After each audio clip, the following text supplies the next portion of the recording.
নমস্কাৰ আবেলিৰ বাতৰি হৈতে ষ্টুডিঅত মই নবজিত ঢাকা দেখত কোভিড-19ত আক্ৰান্তসকলৰ ভিতৰত 4,24,433 গৰাকী লোকে আৰোগ্য লাভ কৰিছে। যোৱা 24 ঘণ্টাত 15,350 গৰাকী ৰোগী সুস্থ হৈ উঠাৰ ফলত দেখত কোভিড-19ত আৰোগ্য লাভৰ হাৰ হৈছে 60.85%। কেন্দ্ৰীয় স্বাস্থ্য আৰু পৰিয়াল কল্যাণ মন্ত্ৰালয়ে কয় যে যোৱা 24 ঘণ্টাত দেখত নতুনকৈ 24,248 গৰাকী লোক কোভিড-19ত আক্ৰান্ত হৈছে। ইয়াৰ ফলত দেখত সামগ্ৰিকভাৱে কোভিড-19ত আক্ৰান্ত লোকৰ সংখ্যা হৈছে গৈ 6,97,413 গৰাকী।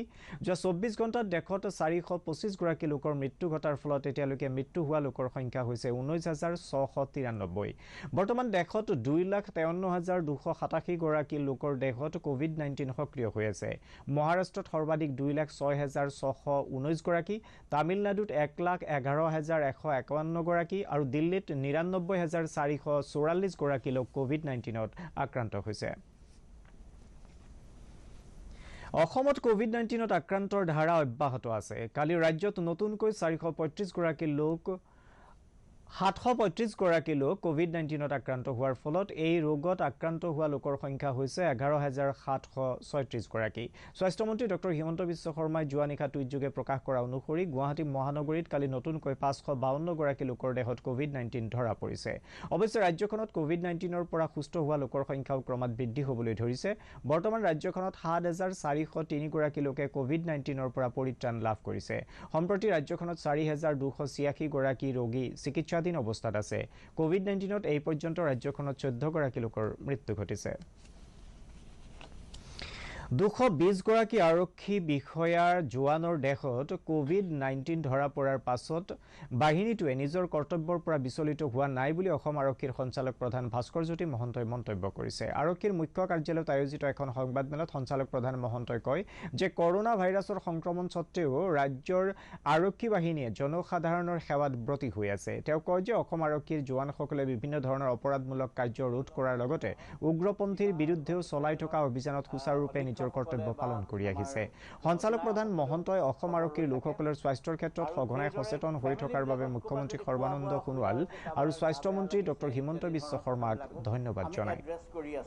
তাৰোপৰি আমাৰ এটা পুলিচ ট্ৰেকাৰ চিষ্টেম এটা ছফ্টৱেৰ ডেভেলপ কৰি পেলাই প্ৰতিটো মুহূৰ্তত যিখিনি পজিটিভ কেছেছ ওলাইছে তেওঁলোকৰ ক্ষেত্ৰত আমি এটা ট্ৰেকিং চিষ্টেম আৰু আমি GIS মেপত সেইখিনি প্লট কৰি পেলাই আমাৰ এটা চিষ্টেম মোৰ মোবাইলত আহি যায় আৰু সেই সন্দৰ্ভত আমি যাৱতীয় ব্যৱস্থাখিনি লওঁ।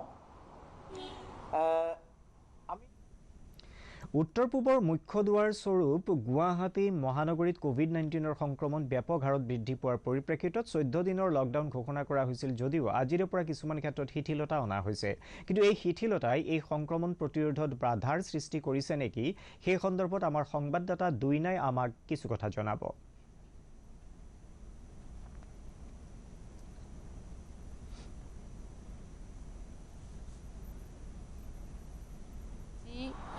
লকডাউন ঘোষণা কৰা হ'ল গণসংক্ৰমণ বৃদ্ধি পোৱাৰ বাবে আৰু এই লকডাউন 12 জুলাই পৰ্যন্ত থাকিব।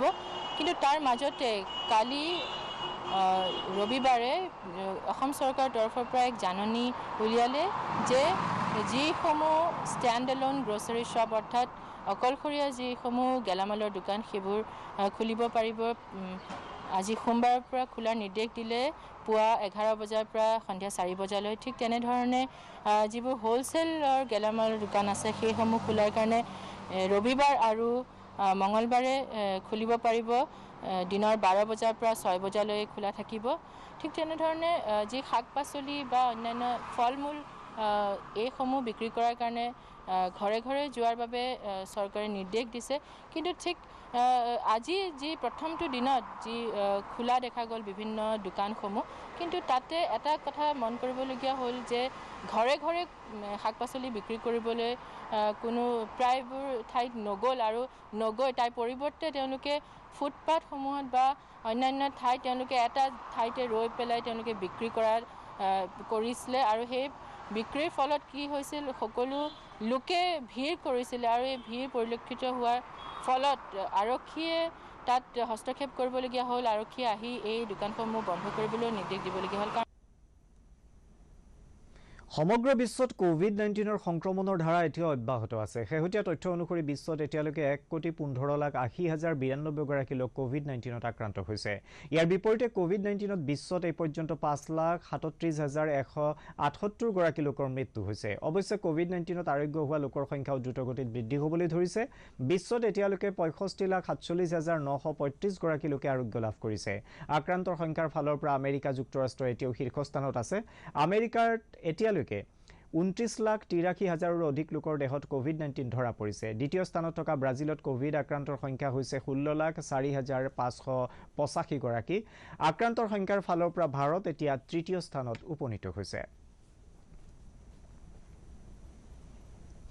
অসমৰ সামগ্ৰিক বান পৰিস্থিতি ক্ৰমে উন্নত হ'বলৈ ধৰিছে। ব্ৰহ্মপুত্ৰকে ধৰি জীয়া ভৰলী, কপিলী, বেকী আদি নদীসমূহৰ জলপৃষ্ঠ হ্ৰাস পোৱাৰ ফলত পৰিস্থিতি ক্ৰমাৎ স্বাভাৱিক হ'বলৈ লৈছে। সাম্প্ৰতিক বানত ৰাজ্যখনৰ 17খন জিলাৰ 36টা ৰাজহ চক্ৰৰ 1073খন গাঁৱৰ 6,80,931 গৰাকী লোক ক্ষতিগ্ৰস্ত হৈছে। ৰাজ্যখনৰ 45,175 হেক্টৰতকৈ অধিক কৃষিভূমিৰ বিস্তৰ ক্ষতি হৈছে। ৰাজ্যখনৰ বিভিন্ন স্থানত বানত ক্ষতিগ্ৰস্ত লোকসকলক 62টা আশ্ৰয় শিবিৰত আশ্ৰয় দিয়া হৈছে। যোৱা 24 ঘণ্টাত মায়ং আৰু ডুমডুমাত বানপানীত 2জন লোকৰ মৃত্যু হোৱাৰ পাছত বানত এতিয়ালৈকে ৰাজ্যখনত মৃত্যু হোৱা লোকৰ সংখ্যা 37লৈ বৃদ্ধি পাইছে। ইফালে কাজিৰঙা ৰাষ্ট্ৰীয় উদ্যানত 23টা, পবিতৰা বন্যপ্ৰাণী অভয়াৰণ্যত 12টা, ওৰাং ৰাষ্ট্ৰীয় উদ্যানত 2টা বন শিবিৰ বানৰ কবলত পৰিছে। ধেমাজি জিলাৰ ৰায় আৰু বালিচৰী নৈত কালি হঠাতে অহা বাঢ়নী পানীৰ ফলত জিলাখনৰ বিষ্ণুপুৰ, উত্তৰ ধেমাজি, লক্ষীপথাৰ আৰু মৰিধল পঞ্চায়তৰ বিস্তীৰ্ণ অঞ্চল জলমগ্ন হৈ পৰিছে। বানত লক্ষীপথাৰ, কছাৰী, বৰাজান, কছাৰী, লক্ষীপথাৰ, কৈবৰ্ত, বালিজাও, হাউচোৱাকে ধৰি অৰ্ধশতাধিক গাঁৱৰ ঘৰ-বাৰী, খেতিপথাৰ বিস্তৰ ক্ষতি হৈছে। বান ক্ষতিগ্ৰস্ত অঞ্চলসমূহত NDRF আৰু SDRFে উদ্ধাৰ আৰু সাহায্য অভিযান অব্যাহত ৰাখিছে। স্থানীয় স্বেচ্ছাসেৱী সংগঠনৰ তৎপৰতাত লক্ষীপথাৰ হাইস্কুলত স্থাপন কৰা আশ্ৰয় শিবিৰত বানাক্ৰান্ত ৰাইজে আশ্ৰয় গ্ৰহণ কৰি আছে। আজি সমগ্ৰ দেশতে ৰাষ্ট্ৰীয়তাবাদী নেতা তথা জনসংঘৰ প্ৰতিষ্ঠাপক ডক্টৰ শ্যামা প্ৰসাদ মুখাৰ্জীৰ জন্মবাৰ্ষিকী পালন কৰা হৈছে। এই উপলক্ষে উপৰাষ্ট্ৰপতি M ভেংকায়া নাইডু, প্ৰধানমন্ত্ৰী নৰেন্দ্ৰ মোদীকে ধৰি দেশৰ বহুকেইগৰাকী নেতাই মুখাৰ্জীলৈ গভীৰ শ্ৰদ্ধাঞ্জলি নিবেদন কৰিছে। এটা টুইটত উপৰাষ্ট্ৰপতি নাইডুৱে কয় যে মুখাৰ্জী আছিল একেধাৰে এগৰাকী অধিবক্তা, দাৰ্শনিক আৰু শিক্ষাবিদ। তেওঁ কয় যে মুখাৰ্জীয়ে ৰাষ্ট্ৰৰ একতাৰ লগতে জম্মু কাশ্মীৰৰ সংহতিৰ হকে অহৰহ যুঁজ দিছিল। আনহাতে প্ৰধানমন্ত্ৰী মোদীয়ে কয় যে শ্যামা প্ৰসাদ মুখাৰ্জীয়ে ভাৰতৰ উন্নয়নৰ বাবে দৃষ্টান্তমূলক বৰঙণি আগবঢ়াইছিল। মুখাৰ্জীয়ে দেশৰ একতাৰ হকে সাহসিকতাৰে যুঁজ দিয়াৰ কথাও প্ৰধানমন্ত্ৰীয়ে উল্লেখ কৰে। গৃহমন্ত্ৰী অমিত শ্বাহৰ লগতে কেন্দ্ৰীয় তথ্য আৰু সম্প্ৰচাৰ মন্ত্ৰী প্ৰকাশ জাভ্ৰেকাৰেও ৰাষ্ট্ৰীয় নেতাগৰাকীৰ বৰঙণিৰ কথা শ্ৰদ্ধাৰে সোঁৱৰণ কৰে। মুখ্যমন্ত্ৰী সৰ্বানন্দ সোণোৱালেও তেওঁৰ গুৱাহাটীৰ বাসভৱনত মহান আদৰ্শবাদী নেতা তথা জনসংঘৰ প্ৰতিষ্ঠাপক ডক্টৰ মুখাৰ্জীলৈ গভীৰ শ্ৰদ্ধাঞ্জলি জ্ঞাপন কৰিছে। মুখ্যমন্ত্ৰী সোণোৱালে কয় যে ডক্টৰ মুখাৰ্জীৰ আদৰ্শ, নেতৃত্ব আৰু অখণ্ডতাৰ ক্ষেত্ৰত যোগোৱা বৰঙণিয়ে নতুন প্ৰজন্মক সদায় অনুপ্ৰাণিত কৰিব। কোভিড-19 প্ৰতিষেধকৰ আৱিষ্কাৰৰ দিশত ভাৰত বিশ্বৰ ভিতৰতে আগৰণুৱা দেশ হিচাপে পৰিগণিত হৈছে। কোভিড প্ৰতিষেধক আৱিষ্কাৰৰ ক্ষেত্ৰত চৰকাৰী সংস্থাই ব্যক্তিগত অংশীদাৰিত্বৰ সহযোগত বিশেষ পদক্ষেপ গ্ৰহণ কৰিছে আৰু ইয়াৰ অনুমোদনৰ প্ৰক্ৰিয়া আৰু ব্যৱস্থা গ্ৰহণ কৰিছে। প্ৰাথমিক পৰীক্ষা সম্পন্ন কৰাৰ পাছত থলুৱাভাৱে প্ৰস্তুত কৰা এই প্ৰতিষেধক মানৱ দেহত পৰীক্ষা কৰাৰ বাবে ভাৰত বায়োটেক আৰু জিডাছ কেডিলা নামৰ কোম্পানী দুটাই ইতিমধ্যে central drug standard control of অৰ্গেনাইজেশ্যনৰ পৰা অনুমোদন লাভ কৰিছে। কোভাক্সিন নামৰ এই কোভিড-19 প্ৰতিষেধক আৱিষ্কাৰৰ ক্ষেত্ৰত ICMR আৰু ভাৰত বায়োটেকে যুটীয়াভাৱে কাম কৰি আছে। কেন্দ্ৰীয়ভাৱে সংৰক্ষিত কৰি ৰখা দেশৰ ঐতিহাসিক কীৰ্তিস্তম্ভসমূহ আজিৰে পৰা মুকলি কৰাৰ বাবে কেন্দ্ৰীয় চৰকাৰে সিদ্ধান্ত গ্ৰহণ কৰিছে। কেন্দ্ৰীয় পৰ্যটন মন্ত্ৰী প্ৰহ্লাদ সিং পেটেলে এই কথা সদৰি কৰি কয় যে নন কণ্টেইনমেণ্ট জোনত থকা কীৰ্তিস্তম্ভ আৰু সংগ্ৰহালয়সমূহ দৰ্শকৰ বাবে খোলাৰ অনুমতি দিয়া হৈছে। কীৰ্তিস্তম্ভসমূহ খোলাৰ সময়ত কেন্দ্ৰীয় চৰকাৰে জাৰি কৰা সামাজিক ব্যৱধান, চেনিটাইজেশ্যনৰ লগতে স্বাস্থ্য মন্ত্ৰালয়ৰ নিৰ্দেশাৱলী মানি চলিব লাগিব বুলি মন্ত্ৰীগৰাকীয়ে উল্লেখ কৰে। অৱশ্যে এই সময়ছোৱাত কীৰ্তিচিহ্নসমূহত সকলো ধৰণৰ শব্দ আৰু পোহৰ বা চলচ্চিত্ৰ প্ৰদৰ্শন কাৰ্যসূচী বাৰণ কৰা হৈছে।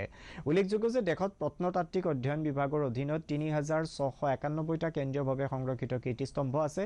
ইয়াৰ ভিতৰত 820টা ধৰ্মীয় পীঠ হিচাপে জনাজাত 820টা কীৰ্তিস্তম্ভ যোৱা 8 জুনৰ পৰা ভক্ত বা দৰ্শকৰ বাবে মুকলি কৰি দিয়া হৈছে। উত্তৰ পূব সীমান্ত ৰেলৱে কোভিড-19 সংক্ৰমণ প্ৰতিৰোধ কৰিবলৈ বিভিন্ন ধৰণৰ পদক্ষেপ হাতত লোৱাৰ লগে লগে ব্যাপক হাৰত চেনিটাইজেশ্যনৰ ব্যৱস্থা গ্ৰহণ কৰাও পৰিলক্ষিত হৈছে। ইয়াৰ আগতে যাত্ৰীবাহী ৰেলত কোভিড-19 চিকিৎসাৰ সুবিধা কৰাৰ লগে লগে বিভাগে ৰেলগাড়ীসমূহ চেনিটাইজ কৰাৰ ব্যৱস্থা কৰিছে। একেদৰে মালবাহী ৰেলৰ ক্ষেত্ৰত ৰেল বিভাগে বিভিন্ন ধৰণেৰে চেনিটাইজাৰৰ প্ৰক্ৰিয়া হাতত লৈছে। গুৱাহাটীৰ বামুণী মৈদামত থকা ৰেলৱেৰ গোডাউন আৰু সামগ্ৰী নমোৱা ঠাইতো ব্যাপক চেনিটাইজেশ্যনৰ ব্যৱস্থা কৰা হৈছে। আবেলিৰ বাতৰি ইমানেই। নমস্কাৰ।